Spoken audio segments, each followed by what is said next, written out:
యేసు ప్రభువారు వచ్చిన తర్వాత ఆత్మ గురించి చక్కగా వివరించబడింది. ఎందుకంటే పరలోకం నుంచి వచ్చిన దేవుడు ఆత్మ కోరిక. వాళ్ళు బానిసత్వం నుంచి విమోచించబడటానికి ఎన్ని సంవత్సరాలు ప్రార్థించారు మనం చెప్పుకున్నాగా. మనకు ఎక్కడ గుర్తుంటాయి?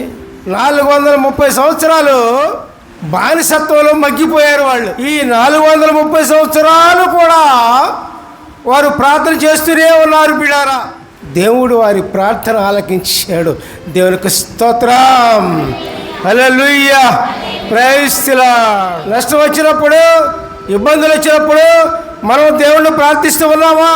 ఒకవేళ ప్రార్థించినా 1-2 రోజులే జరగలేదు అనుకో, అది మానేస్తాం. అట్లా కాదు, ఇజ్రాయెల్ ప్రార్థించింది 430 సంవత్సరములు ఏకధాటిగా దేవుణ్ణి మర్చిపోకుండా ప్రార్థిస్తూ ఉన్నారు, స్తుతిస్తూ ఉన్నారు పిల్లారా.